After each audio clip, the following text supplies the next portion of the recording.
விண்ணையும் மண்ணையும் படைத்த நல்ல தகப்பனுக்காக இயேசுவின் நாமத்தில் நன்றி செலுத்துகிறோம். உம்முடைய கிருபைக்காகவும் உம்முடைய மகிமைக்காகவும் பரிசுத்த நாமத்துக்கு நன்றி செலுத்துகிறோம். இந்த ஆசீர்வதிக்கப்பட்ட நல்ல ஓய்வு இந்த மாலை இந்த முதல் ஜாமத்தில் உம்முடைய பரிசுத்த நாமம் இறங்கும்படி இதோ அந்த நாளிலே தேவனுடைய வார்த்தைகள் இந்த நாளிலே யூடியூபில் பார்க்கிற ஒவ்வொரு பிள்ளைகளையும் கர்த்தர் அந்த நாளிலே ஆசீர்வதிக்கும்படியாய் இந்த நாளிலே தேவனுடைய வார்த்தை கொடுக்கிறார். மத்தேயுவிலே 9ஆம் அதிகாரத்தில் 9ஆம் வசனம் அவர் சொல்லுகிறார், இயேசு அவ்விடம் விட்டு புறப்பட்டு போகையில் ஆயத்துறையில் உட்கார்ந்திருந்த மத்தேயு என்னும் ஒரு மனுஷனை கண்டு எனக்கு பின் சென்று வா என்றார். அவன் எழுந்து கர்த்தருக்கு பின் சென்றார். தேவனாகிய கர்த்தர் பேதுரு மத்தேயுவை அழைக்கிறார். ஆயத்துறையில் அவர் உட்கார்ந்து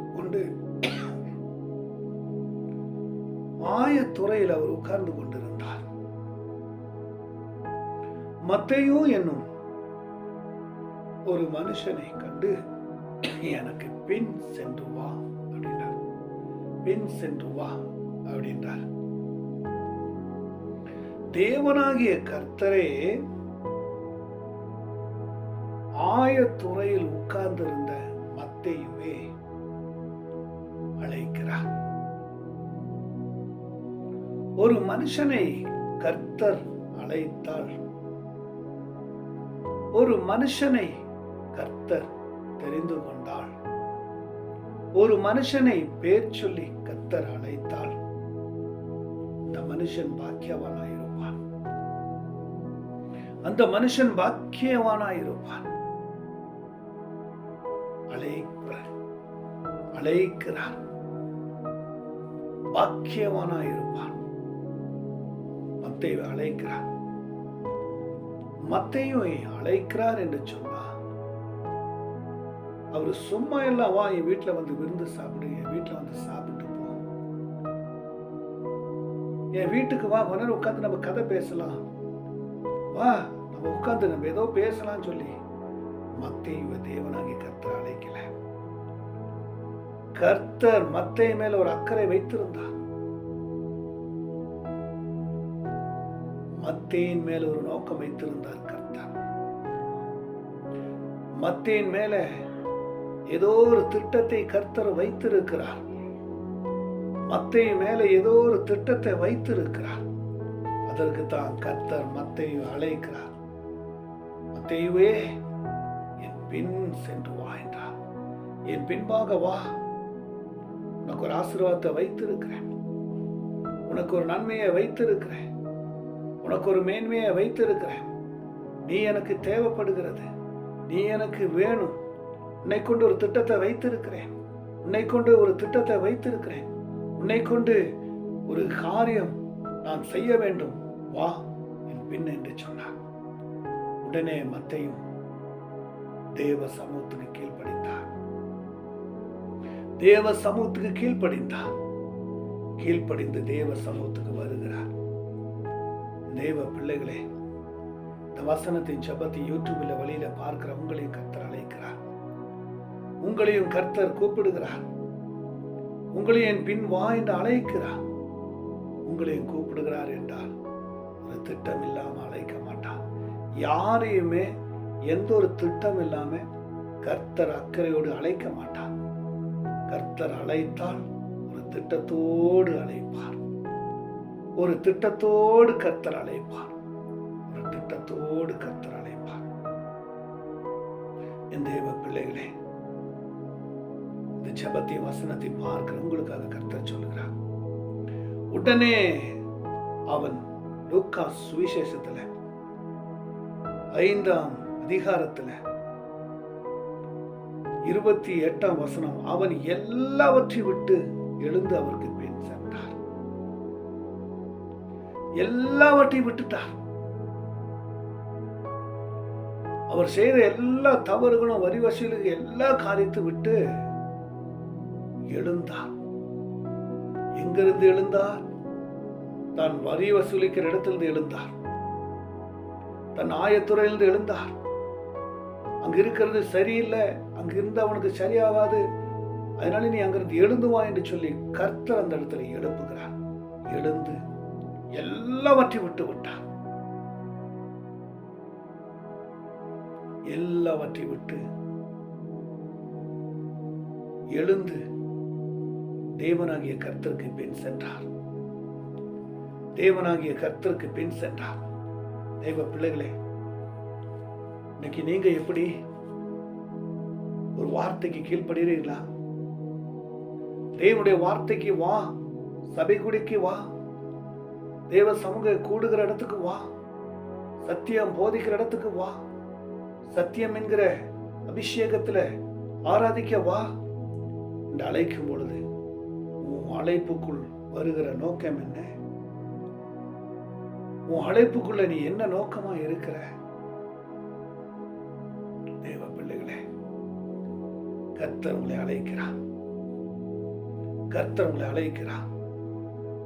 கர்த்தர் உங்களை பரிசுத்தமாய் அழைக்கிறார். நீங்களும் அவருக்கு தேவை. நீங்களும் கர்த்தருக்கு தேவைப்படுகிறது. இந்த நேரத்தில் கர்த்தர் உங்களை அழைக்கிறார். இப்படியாக ஒரு வசனத்தை கூட நாம் வாசிக்க போகிறோம். யோவான் சுவிசேஷத்துல மத்தேயுல இப்படியாய் கர்த்தருடைய பரிசுத்தமான வார்த்தை, தேவனுடைய நன்மையான பரிசுத்த வார்த்தை ஒரு மனுஷனுடைய வாழ்வை வழியாக்க இப்படியாய் கர்த்தர் அழைக்கிறார். மத்தேயுல 10ஆம் அதிகாரத்துல 1-2 வசனத்தை வாசிக்கிறோம். அப்பொழுது அவர் தம்முடைய 12 சீசர்களையும் தம்மிடத்துல வரவழைத்து 12 சீசர்களையும் அவர் அழைக்கிறார். ஆரம்பம் 12 சீசர்களுக்கும் தேவனை குறித்து தெரியாது. இப்பதான் அழைக்கிறார். 12 சீசர்களையும் தம்மிடத்துல வரவழைத்து அசுத்த ஆவிகளை துரத்தவும் சகல வியாதிகளையும் சகல நோய்களை நீக்கவும் அவர்களுக்கு அதிகாரத்தை கொடுக்கிறார். அந்த 12 அப்போஸ்தலருடைய நாமங்கள் முந்தினவன் பேதுரு என்னப்பட்ட சீமோன். பாருங்க, முதல்ல பேதுரு அழைக்கிறார். பேதுரு என்பது பாறை என்ற அர்த்தம். பேதுரு என்பது திருச்சபை என்ற அர்த்தம். நீ இந்த பாறையில கட்டுவாய் திருச்சபை. நீ எதை கட்டுவாயோ பரலோகத்துல கட்டப்படும். நீ எதை கட்டாவிழுப்பாயோ அது பரலோகத்துல கட்டாவிழுக்கப்படும் என்று சொல்லி மத்தேயு 18:18 வாசிக்கிறோம். பேதுருவை கர்த்தர் அழைக்கிறார். பேதுரு அழைக்கிறார். தேவ பிள்ளைகளே, உங்களையும் அழைக்க அவருடைய சமூகத்துல கொடுங்களேன். இந்த நேரத்தில் இந்த ஜெபத்தை பார்க்கிற தேவ பிள்ளைகளே, கர்த்தர் அழைச்சிட்டார்னா அவருடைய பாதுகாப்பு தான் இருக்கும். கர்த்தர் ஒரு மனுஷனை அழைச்சிட்டா கர்த்தருடைய பாதுகாப்பு அந்த மனுஷனுக்குள்ள இருக்கும். தேவ தூதரை வைத்து அந்த மனுஷனை பாதுகாப்பார். தேவ மனுஷனை கர்த்தர் பாதுகாப்பார். இதோ இந்த நாளில கூட மத்தேயு 16ஆம் அதிகாரத்துல 13ஆம் வசனம் இப்படியாக சொல்லுகிறது.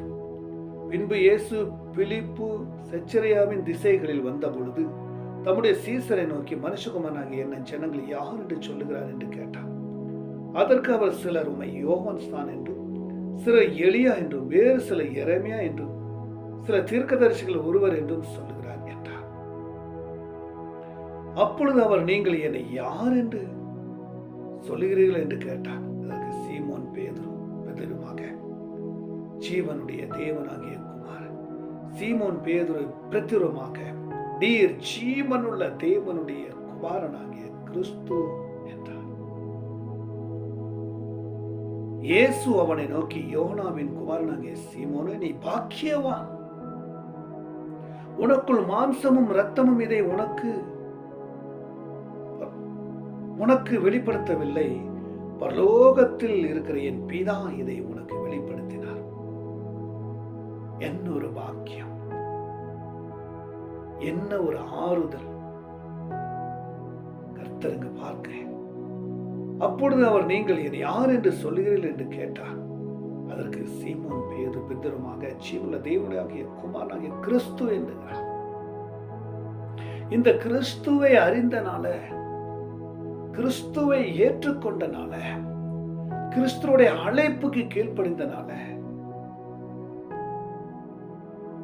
இது தேவனாகிய கர்த்தர், இது என் பிதா இதை உனக்கு வெளிப்படுத்தினார்.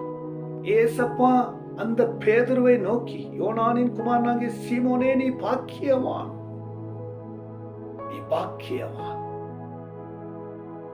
நீ பாக்கியவானாய் இருக்கிற. மாம்சமும் ரத்தமும் இதை உனக்கு வெளிப்படுத்தவில்லை, உன் சுயத்துல சொல்லல, உன் மாம்சத்துல நீ பேசல, உன் ரத்தத்துல நீ பேசல, உன் மாம்சத்துல நீ பேசல. இதை உனக்கு யாரும் வெளிப்படுத்தல, பரலோகத்தில் இருக்கிற என் பிதா இதை உனக்கு வெளிப்படுத்தினார். பிதாவானவரே வெளிப்படுத்துகிறார். தேவனாகிய கர்த்தரே சொல்லுகிறார், என் பிதா உனக்குள் வெளிப்படுத்தினார். நான் அழைத்தனாலே என் பிதா உனக்குள் இருந்து பேசுகிறார். மேலும் அதிகாரத்தை கொடுக்கிறார் பேதுருக்கு. மேலும் நான் உனக்கு சொல்லுகிற, நீ பேதுருவா இருக்கிறாய், இந்த கல்லின் மேல் சபையை கட்டுவேன், பாதாளத்தின் வாசல்களை அதை மேற்கொள்வது இல்லை. பரலோகத்தில திறவுகோள்களை நான் உனக்கு தருவேன். பூலோகத்துல நீ கட்டுகிறது எதுவோ அது பரலோகத்துல கட்டப்பட்டு இருக்கும், பூலோகத்துல நீ இது கட்ட அவிழ்ப்பாதோ எதுவோ அது பரலோகத்துல கட்ட அவிழ்க்கப்பட்டிருக்கும் என்றார்.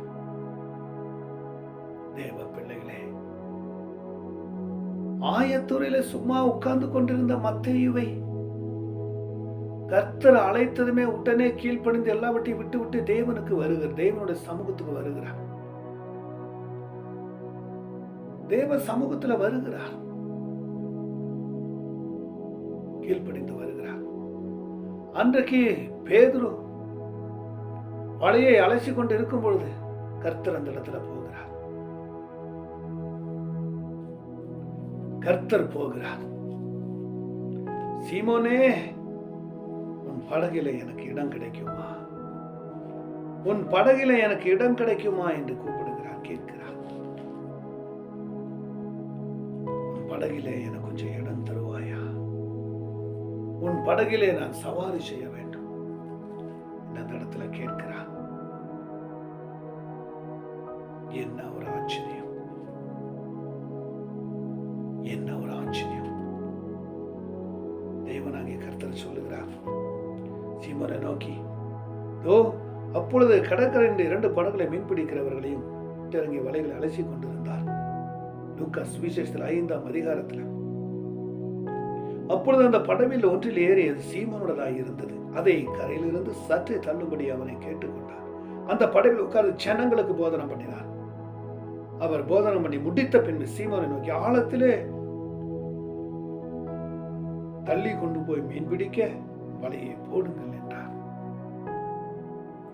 ஆழத்துல போன அப்ப சொல்லுகிறார் பேதுரு, இரவெல்லாம் பிரயாசப்பட்ட ஒன்னும் கிடைக்கல ஆண்டவரே, நான் சொல்லுவதை கீழ்ப்படினார். சரி, உன் வார்த்தையை நான் கீழ்ப்படுகிறேன் ஆண்டவர் என்று சொல்லி வலையை போட்டார். வலையை கிளியத்தக்க 2 படகு நிரம்பும்படி கிடைத்தது. 2 படகு நிரம்பும்படி கிடைத்தது. உடனே ஆண்டோட சமூகத்திலிருந்து என்னை விட்டு அகன்று போங்க ஆண்டவர் என்றார். நான் பாவியான மனிதன், குறையுள்ள மனிதன், குற்றமுள்ள மனிதன் என்று தன் பாவத்தை வெளிப்படுத்துகிறார், தன் குறைகளை வெளிப்படுத்துகிறார், தன் தவறுகளை வெளிப்படுத்துகிறார். நான் பாவியா இருக்கிற மனுஷனை விட்டு அகன்று போ என்று சொன்னார். உடனே தேவன் மனதுருகினார். உடனே தேவன் பேதுருடைய ஜெபத்துக்கு பதிலை கொடுத்தார். நீ பாவியான மனுஷன் அல்ல, இப்பொழுது சீமோனை நோக்கி பயப்படாத, முதல் நீ மீன் பிடிக்கிறவன் அல்ல. அவன் படகு கரையில் கொண்டு நிறுத்தி எல்லாவற்றையும் விட்டு அவருக்கு பின் சென்றார். நீ எனக்கு மீன் பிடிக்கிறவன் அல்ல, மனுஷனை பிடிக்குவா என்று சொல்லி அந்த இடத்துல அழைக்கிறான். இது முதற்கொண்டு நீ மனுஷனை பிடிக்கிறவராயிருப்பா என்று 10:11 இது லூக்காவில் வாசிக்கிறோம். இனி மனுஷனை பிடிக்க கூட வா, உனக்கு சகல அதிகாரங்களையும் கொடுக்கிறேன் என்று சொல்லுகிறார். சகல ஆசீர்வாதங்களையும் கொடுக்கிறேன் என்று சொல்லுகிறார். சும்மா இந்த பேதுரு அழைத்து ஆசீர்வாதத்தை கொடுக்கிறார். சும்மா இந்த பேதுரு கீழ்ப்படிந்து தேவ சமுத்திரம் வந்தனால ஆசீர்வாதம் வருகிறது. சும்மா இந்த பேதுருகளை சகல அதிகாரங்களையும் கொடுத்து திருச்சபைக்கு தலைவனாய், முதல் ஆலயம் கட்டவும், சகலத்தையும் கட்டவும் கட்டவளுக்கும் சகல அதிகாரங்களையும் கொடுக்கிறார். இன்னைக்கு உங்களை அழைக்கிறார். நீங்களும் தேவ சமூகத்துக்கு ஓடி வாங்க, உங்களுக்கும் சகல அதிகாரங்களை கொடுக்கிறார். அதனால இந்த ஜெபத்தை பாருங்க, கேளுங்க, கர்த்தர் உங்களை ஆசீர்வதிப்பார், ஒரு குறை வைக்க மாட்டார். தேவ பிள்ளைகளே, யூடியூப் வழியாய் பார்க்கிற இந்த நேரத்தில் கர்த்தர் உங்களை அழைக்கிறார். நீங்கள் எழுந்து வாங்க, உங்களுக்கும் சகல அதிகாரங்களையும் கொடுக்க போகிறார். மனுஷனை பிடிக்க அதிகாரம் கொடுக்கிறார், பிசாசை துரத்த அதிகாரம் கொடுக்கிறார், பாம்புகளின் தேள்களையும் மிதிக்க அதிகாரம் கொடுக்கிறார். உங்களை ஒன்றும் சேதப்படுத்த சொல்லுகிறார். இந்த வசனத்தின் ஜெபத்தை நம்புங்க, ஏற்றுக்கொள்ளுங்க. கர்த்தர் உங்களை ஆசீர்வதிக்க விரும்புகிறார். பாருங்க, கேளுங்க, கர்த்தர் ஆசீர்வதிப்பார். இரட்சகரும் மீட்பருமான இயேசுவின் நாமத்தில் ஜெபிக்கிற நல்ல கர்த்தாவே, ஆமென், ஆமென்.